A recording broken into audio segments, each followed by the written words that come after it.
I was like, well, before I go to UT, lived in Austin, I said, I'm going to go take community college. And I went, and it's like, America sucks. White people are racist and evil. Guns are bad. Young Alex Jones, did you always know this is what you wanted to do? Did you ever want to be like a fireman or something or anything else? Or did you always say, I want to be behind a radio mic or a broadcast mic or in front of a camera? You know, the way I grew up right here in Dallas is I was just going to school, having a great time, playing sports, everything. But my mom was a history degree, and my dad was a doctor, and they had all these history books all over the house. So I was reading comic books when I was like 7 or 8.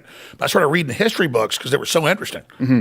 I think the first one I read was like Battle for Gaul, Julius Caesar, a collection of his essays back to the Roman Senate when I was like 9. Yeah. I thought, I'm done reading fiction. I read this now. Mm-hmm. So I kind of had a big education. By like 12 or 13, I was reading Order of the Death's Head, Rise and Fall of the Third Reich, Mein Kampf, thinking this is evil stuff Hitler's doing. I was reading, about Operation Barbarossa in Russia. I was reading all this stuff. So that was really where I got it.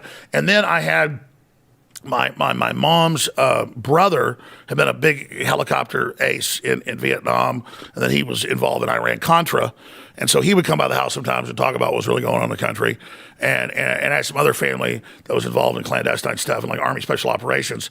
And that was back when it was all human intelligence. It wasn't digital. It was like it was like hit teams and like real stuff and like killing Russian spies and stuff in Germany. I'd be sitting around like 8 years old hearing these stories at the table, with family talking about it. And so for me, I kind of grew up in the real world, right? And then other people were growing up in the fantasy land, and so I kind of had a leg up just because as a kid I grew up hearing about all this stuff. So you were always more right-leaning when you grew up? Like you didn't have a phase where you became a liberal? No, I mean I just grew up like any family reunion or any place I went, it was like it was mainly Army people. Right. They were just all like sitting. It wasn't a big deal. They were just like all, they just all like in the real world. Right. We're battling the Russians, and America's going to win, and we're going to get more nuclear reactors and more weapons than them, and right. and we just took out their people. And I'm growing up hearing all this, and then and then I go to college finally, like America sucks and communism's good, and I was like, well, I'm going to join the anti-communist movement.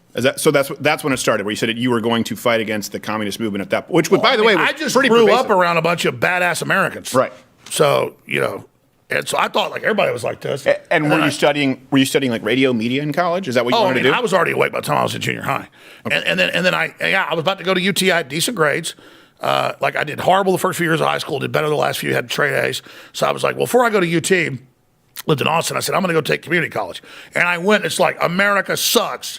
White people are racist and evil. Guns are bad. Karl Marx is good. Mm-hmm. And I was like, so I went and checked out UT, sat in on some classes when I was like 19. Yeah. And I said, whoa, I'm not going to get my parents to spend money on this. And so I was like calling to talk radio. I tried to intern on talk shows. They said, no, you're not getting a job here. So the Access TV was there in Austin. And that's when I started. And within 6 months of an Access show, I had a weekend radio show. And within a year, it had top ratings. And within 3 years, it was syndicated. And that's it. I mean, by the time I was 24 years old, I was on over 100 radio stations. And, well, we also know, the dirty little secret in radio is you can be syndicated a whole bunch and make no money for the first few years. And I didn't mind that. Did you go through that? Oh, absolutely. I'd sold memberships at a gym when I was like 20 and made good money. Hell, I paid my car payment, paid for my apartment. I thought I was rich. Right. Compared to now, it's no money. Right. But I didn't care. In fact, when I was first on that local radio station, it was in the local paper. Like, it had ratings number one within 1 year. I had the number one ratings on an FM station against all these old talk stations. Right. But I was making no money because the sales guys were all making the money. But that was okay to me because all I wanted was the audience. I didn't care. It was just the excitement of like 10 phone lines all light up. Yeah. And you're on air. And like they had a board op. I was like screening calls during the break. Yeah. They didn't even give me I'm like, okay, what's your name? I'm going to go to you. Like writing names down and then like coming to them when we came back. So it was beautiful. I just loved being on the. And you always maintained the rights to your show. Oh, absolutely. Yeah. They didn't even care back then. It wasn't even like I was worth anything. Right. It's like, oh, we got this kid, works for free. Yeah. Give him a Saturday show. Oh, it's number one on Saturday. Give him a weeknight show. Watch Louder with Crowder live, Monday through Thursday, 10 a.m. Eastern.